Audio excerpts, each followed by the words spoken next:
Welcome, everyone. Yeah, welcome to being here. I'm Ariel. I'm Shia. And today is our launching of a new episode of Being Here on a totally new platform. And it's also our 36th wedding anniversary. Wow. Happy anniversary, honey. How did we do this? I don't know. This was the relationship that wasn't going to last. I know. Shia was just a one-night stand that has lasted 36 years. And that's one strong stand.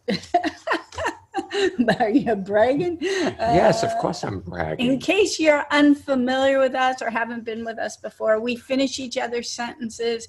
We're not going anywhere. We're just being here. And we invite you to be here with us also. We invite you to discover this moment of your life.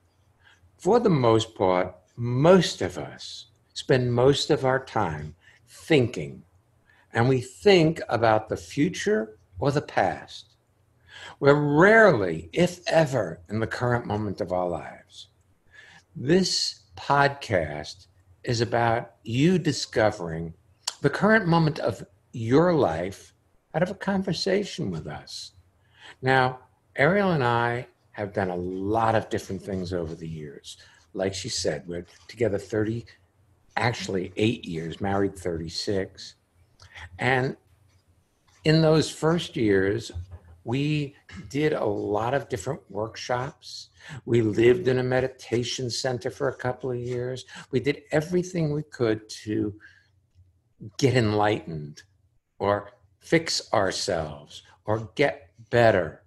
And what we discovered was if you access the current moment of your life, you get better naturally.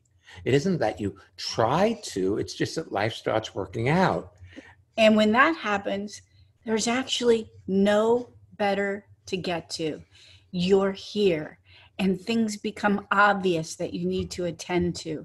And hint, hint, you actually discover your own personal genius. That's what's possible. When you come here and listen to this podcast, it's not so much the information that Shai and I have to impart to you. There's a possibility that you will fall into yourself, into the moment.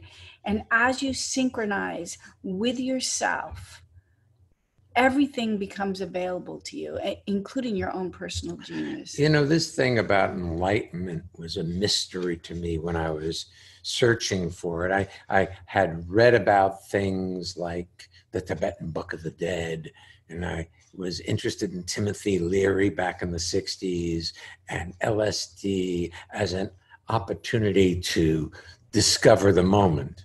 And in fact, it was. But it was impossible to hold on to it after the drug wore off. So that became a life passion to somehow discover how to be satisfied, be happy, be well in oneself without using drugs as a natural outcome of just being alive. So we did all kinds of different courses to try to improve ourselves. And when we finally gave up is when we fell into the moment. And that was about, 34 years ago or something like that. And people who knew us before, when we were on this treadmill of trying to get better, said, "What are you doing now? This is really it." And we said, "We're not doing anything." But they asked us to come speak with them, their friends, their families, their businesses, and do our best to articulate how we're living in a way that they could catch it for themselves. And so that has been our lifestyle and an ever-expanding self-expression since then. And over the years, we've discovered this amazing tool to support you to get into the moment and being here. And that tool is listening. That's right. Here you are, you're listening, but you may inadvertently be working too hard. You may be doing something extra. Well, if you're seeing how this applies to you, that's extra. That's extra. See, true listening is about hearing what's being said. Period. Full stop. It's not about then applying what's said to some future. It's all about now. It's all about this moment. It's all about being where you are, not trying to get to where you're not. See, if you can be where you are, life is satisfying. If you're trying to get to where you're not, it's an ever it's a struggle. You're always working to try to be better than you are. And that's not a very satisfying place to live life from. Shall I just confuse everybody? Please. So let's say you're listening to us right now and you are busy trying to apply it and you are busy trying to get somewhere, get better, de-stress yourself. That's what you should be doing. Yes, it's the only way you can be. That was the mystical, magical moment all those years ago where between one step and the next, as Shai and I were walking up a hill in San Francisco, he had this epiphany that you can only be exactly where you are, as you are in the current moment. He experienced the perfection of that instant, that moment in time. And it's propagated out. What we've discovered is that you can only be as you are. So if you're stressed right now, good. If you're not stressed right now, good. Let's see if we can simply be how we are today. Now, if you're resisting how you're being, that's the only thing you could be doing. So enjoy it. And if you're not enjoying it, well, enjoy not enjoying it. See, there's no place to get to. This is it. And not like same old, same old. It's same new, same new. It's all new. There is no old when you're in the current moment of your life. I like it. Same new, same new. Oh, you are so much fun.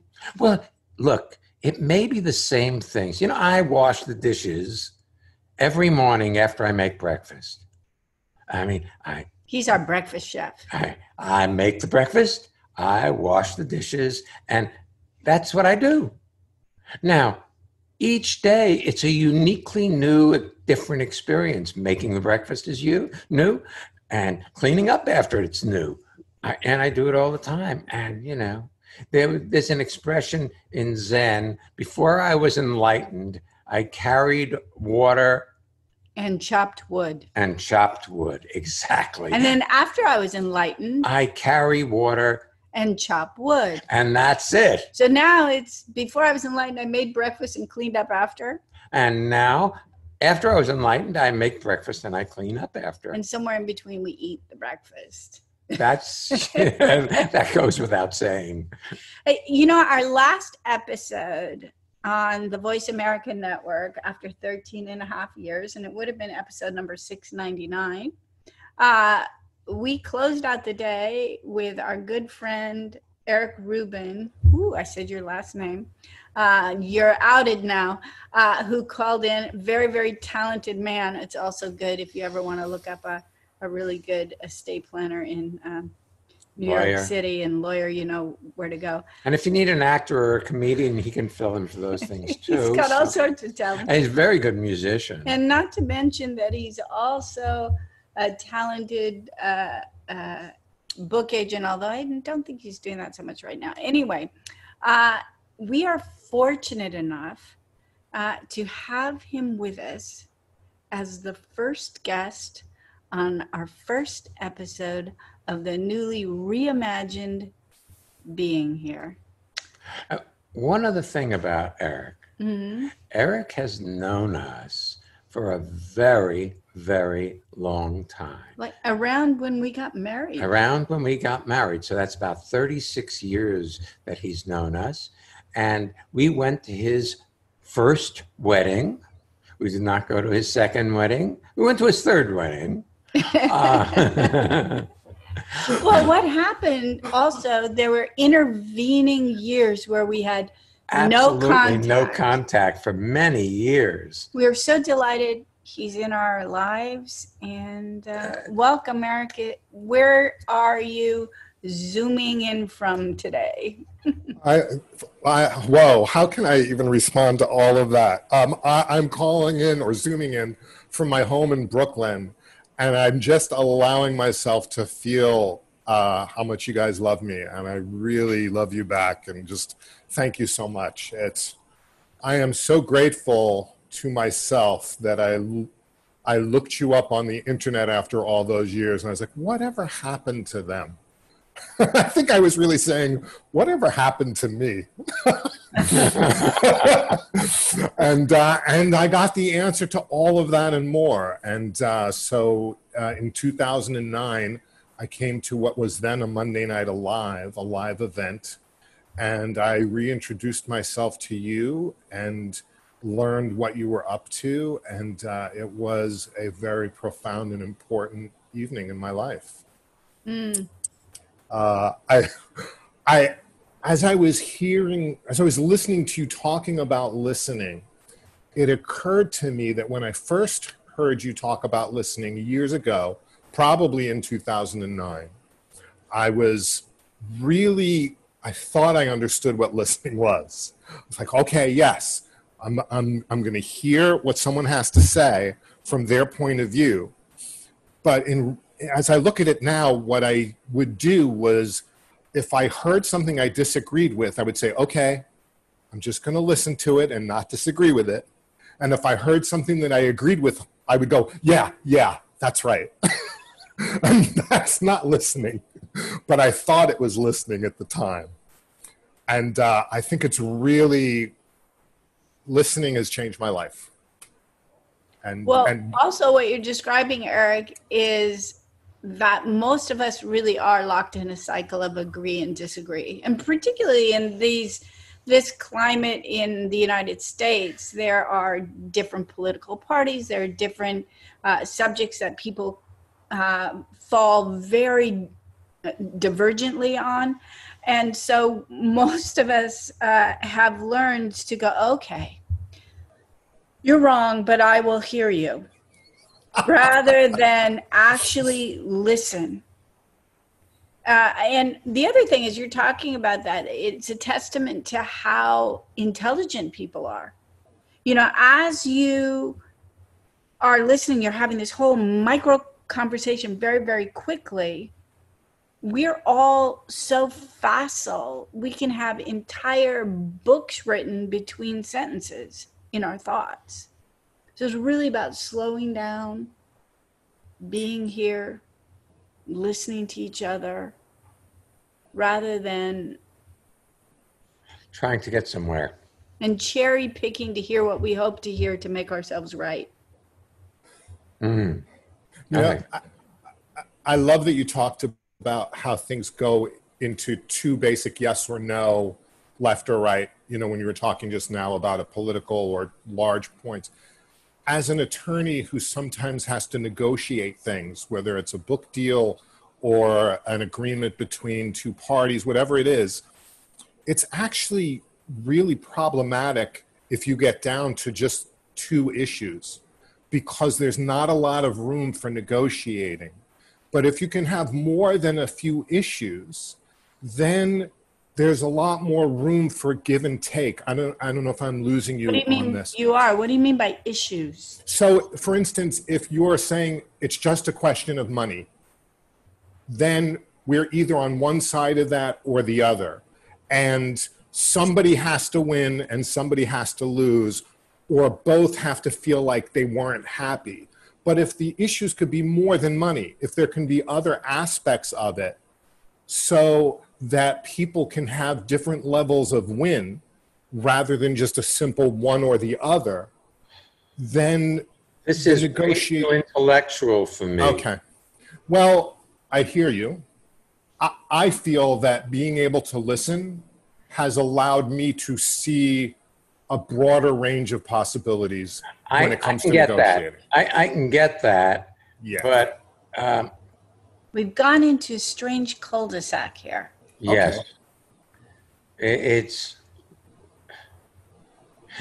It's turned you into a lawyer rather than a person, where you've got a series of mind pictures that you're looking at that is exclusive, that we don't have. So we can't follow you in that realm. Gotcha. And you lose people that way. Well, that's good information. Thank you. Yeah. Did you have a question for us today, or did you just? I didn't really think I had a question. I was going to just share a little bit, but as we're speaking, I think that sometimes, especially lately with the pandemic and various world events, I need support in seeing things newly, because it's very easy for me to slip into, oh, we're still here. We're still in this space. Your desire or preference to have the world be a better place keeps you from being present, in that you disagree with how this world is showing up or has shown up in this moment. And your disagreement with the way it is keeps it the way it is, whether you like it or not. See, there are three principles to instantaneous transformation. The first of which is anything you resist, don't want, don't like, or disagree with sticks around and dominates your experience of living. So life shows up the way it does, and then you sort through it to see what you disagree with, rather than just notice it.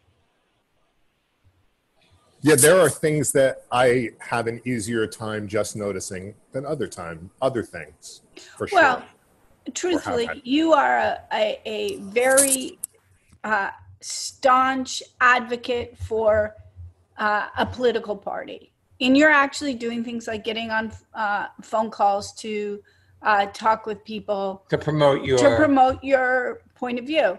And good for you. However, there's a difference between taking actions for the results you want to produce and being right. And that's where you get stuck. So I guarantee you, if you tune in, however you tune into the news, whether it's you pick up your phone and you read a little Apple News, or whether you listen to a morning show, or however you do it, if the opposing party seems to have, if we use a sports analogy, made a goal, you're bummed or you're railing. And if your team has made a goal, you're cheering. And that puts you in a perpetual cycle of up and down, up and down. A perpetual cycle of pain, actually. Because life doesn't show up the way you would prefer, except sometimes. But most of the time it shows up the way it does. And the game, if you want to be satisfied with life, is to get interested in the way it's showing up and allow it to be the way it is without judging it against the social conditioning that was programmed into you when you were an infant to a child, first, say, 6 years of your life. So that programming is dictating how you experience living as a 50-plus-year-old man. And that's the thing to get interested in, to see how, wait, is this my truth? Or is this something that was dumped into my computer at an early age before I could look and see if it was true for me? And if you look, Eric, you'll see that most of the people who told us what to do didn't do it. They just said, do as I say, not as I do. Right. So it's about discovering your truth rather than the mechanical truth that has been programmed in, that comes up like a default font on your computer. My guess is that over the last 6 months, 9 months, you've experienced more upset than you did even when your wife was getting brain surgery. You, and she had multiples, you engaged with that situation fully. You are sitting back, disturbing yourself with the state of the world, as if disturbing yourself There's somehow has responsibility. value. Yes, some responsibility is a responsible thing to do. As a responsible But party see, member, look, if you didn't get upset when things that were untenable happened around you, you'd consider yourself to be a bad person. Right. I mean, if I saw somebody not reacting, I'd wonder What's what was wrong with them.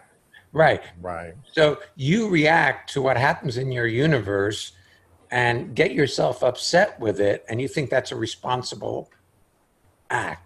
A responsible thing to do is to be upset. Any responsible person would be upset about this. Well, it may be disturbing. I saw something on the news today that was very disturbing, but that I didn't use it as an opportunity to upset myself going forward in time. when you upset yourself, it is not the most effective motivator to take action. You can take actions in your life without having to be upset first. Upset is an option. It's automatic when it happens, but I But actually then to think stay in that behavior, to exacerbate it, to feed into it and stir the pot even more, that's how you were living full time in the time that we were not together. You know, when we disappeared for what, 18 years from your life or something like that? Right. or you disappeared from ours, Well, whatever. yeah. We were When our separate ways paths. and you know, that was the way you were going about life. And it kept getting more and more upsetting. See, when you start being here for your life, including all the body sensations, thoughts, feelings you're having, without making them right or wrong, but just allowing yourself to feel them, they dissolve. and Then life gets easier and easier, as you've been noticing. But maybe life has gotten too easy and you just need to upset yourself every once in a while.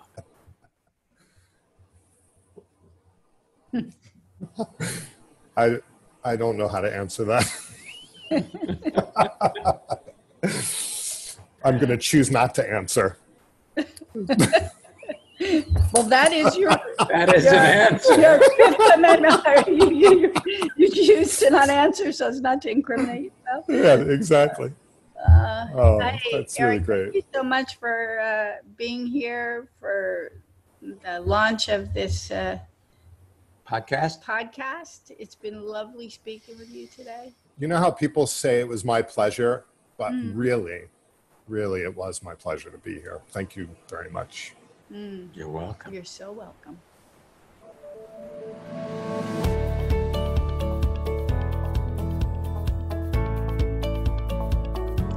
Today, we're introducing a new listener spotlight. Where we'll hear from one of our listeners about how transformation has impacted his or her life.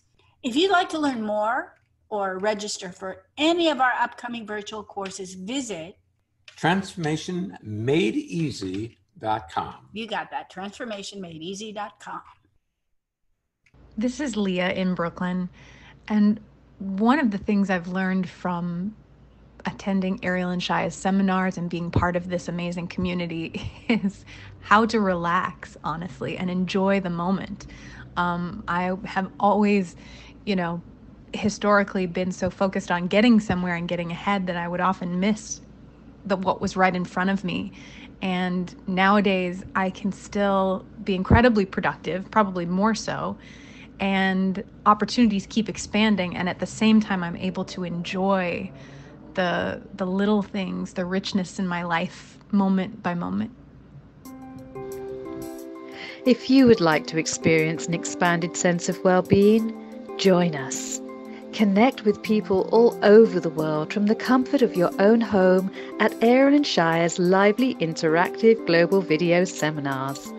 Participate in any of their 2-hour online events or take a deep dive into the magic of being you at a virtual weekend seminar. Come on, let's connect.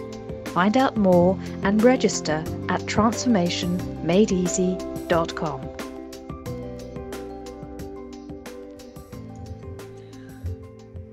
That voice was so beautiful.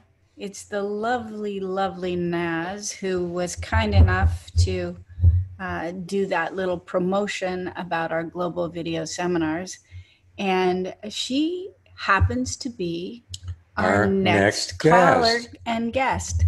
So welcome, Naz. Where are you zooming in from today? Oh, hello, Aaron and Shire. I'm zooming in from Cheshunt, which is in between London and in the UK, in between London and Cambridge in the UK. Ah, welcome. Nice to have you. Welcome. Yeah, it's so cool. And it was such a pleasure to do the commercial for the promotion for you. And what I love about the show, it's all new. It's fantastic. It's been all new actually before I was calling in, and there's something quite exciting about it. And I do have a question. Okay. So my question is when things are new, I get this feeling of excitement, and then I also get the voice in my head that gets quite strong with it's all new, this sense of nervousness, the unknown. Am I capable? Is the word dread? That's closer, Shire. Yes. Because that's what I have been hearing, that word running in my head. The fear that you won't be able to handle what's next. Well, don't forget, many years ago, when you were a student and you had to sit down and do a test, there was always the fear that you might fail it, or you were learning something new and you thought you might not be up to the task.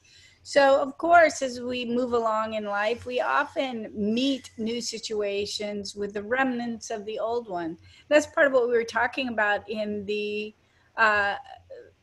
written section. You can either repeat the past or you can create in the moment. And when you're just slightly disengaged from whatever, or you're at the starting line, that's when those conversations and those feelings take place. You have been with us multiple times in Costa Rica.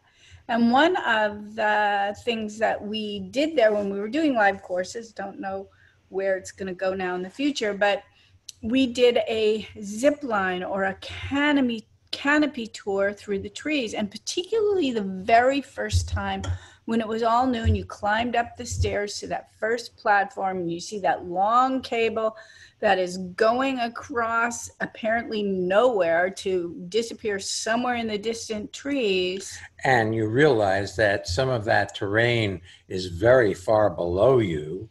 So there's this height factor. You probably had a similar conversation and sensations, but once you lifted your feet and gravity took you, was it the same? Did you then still have that dread, or was that over? And were you now into excitement? Definitely. And it was the just before I let go, there was this huge feeling of dread, and it's so true. When I went, there was this, oh my goodness, I am doing this, and it was exciting. And I really love what you say about when you get engaged. I had a moment today when I had something new to do, and I could feel that voice. And having been to your global seminars, I got engaged, and I came up with some brilliant stuff, I have to say, because I got engaged, and it was so fun. Well, I Well, also, you can only engage in one of two things. You can engage in what you're up to, or you engage in your thoughts about whether you're capable. Yeah. we're always engaging, but sometimes what we're engaging in is the conversation internally that makes us miserable. Yes. And keeps us from being effective in the current moment. And interestingly enough, to the mind, it keeps us safe. Because if you don't try that, you may not fail. If you don't ask that person out, they may not say no. You don't do that something, there's no risk. So sometimes that cyclical internal conversation is our mind's way of trying to keep us safe. Yeah. There was something you said about the zip line that really caught me, and I loved the way you put it, because we talk about engaging, but you said, as soon as I let go. But I imagine, one of your professions is as a writer. It could be similar, that you sit down at your keyboard and the moment you let go, it's Writing happens. writing happens. And it can all be exhilarating. And when you say let go, you're really let going of that conversation that keeps you from being engaged. Sure. Yeah. That That's conversation that keeps you worrying about a future that hasn't arrived, based on a past that never really happened the way you said it did anyway. That's very true. It's very difficult to negotiate your way through life when your premise is that you did something wrong in the past. Yeah. That's so okay. Well, Shai, you're so intuitive, because I do have that thought, and this yeah, that's so true. That's amazing. I didn't even notice it until you've just shared that with me. Thank you. Well, you just demonstrated the third principle of instantaneous transformation, by the way. And before we move toward the end today, I think it would be really good to go over all three, because there are only three of them. There's a fourth hidden one, which we can talk about too. But the first is anything you resist, you get stuck with. The second, you can only be exactly as you are in any given instant. And I just clicked my fingers. And the third is anything you see without judging completes itself in an instant. So here you are seeing something, lighting up, laughing over it. It completes it. If you alternately are like, oh no, I can't believe I'm doing that, or I can't believe I'm still doing that. That's usually a good one. Oh no, I thought I was over that. It re-entrenches the thing you say you don't want to have because you're resisting it. If you simply see something, it's enough. It can complete itself in an instantaneous transformation. Oh, yeah, that's so cool. I like it. And the fourth hidden one. I think we What? need to incorporate that What? into this program. Well, we talk about instantaneous transformation. Yes. That happens as a result of being here. So we call the program Being Here, but it's really instantaneous transformation. Mm-hmm. Our first book, Working on Yourself Doesn't Work, its original subtitle was a book about instantaneous transformation. And when we sold it to McGraw-Hill, they changed the name. Or the subtitle. To make it more consumable. What's the fourth? You were going to say the three principles, and then there was an addendum. The addendum, or the fourth hidden thing that I've seen over and over, is as you discover well-being, give it away. However you give it away. We recently did a global video seminar, and there was a woman who came who we haven't seen a lot for a period of time. And one of the last things we had talked about with her before she went off to do other things in her life for a while, was you have no idea how wealthy you are, and you won't know until you start giving it away. And she recently volunteered to tutor a couple of individuals in the English language, because these two people wanted to be able to have better facility speaking English, and they had a different primary language. And she didn't consider herself a teacher. She doesn't consider herself an expert in, And certainly not a linguist. and she certainly doesn't, she underestimates how well educated she is. So in her mind's idea of herself, she's far less than how everybody else sees her. But as she was expressing herself to take care of these individuals, she came to know herself.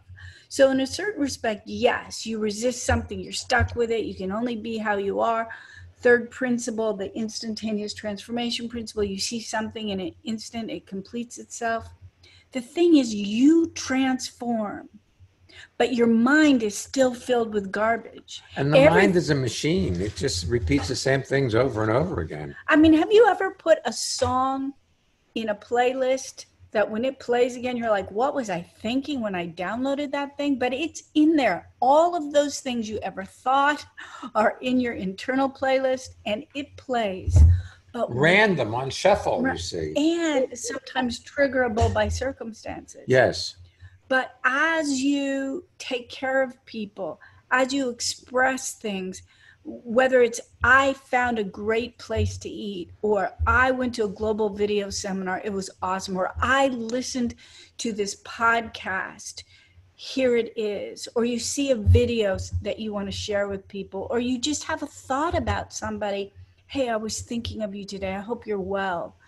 There's something about extending yourself where in that moment you access who you truly are rather than your thoughts about who you are. And your thoughts are locked up in your survival, and it's all petty stuff that matters not in the reality of well-being.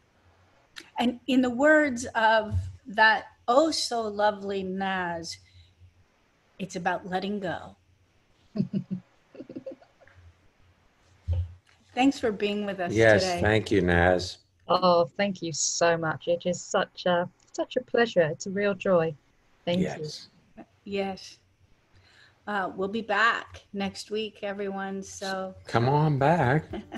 Don't miss being here.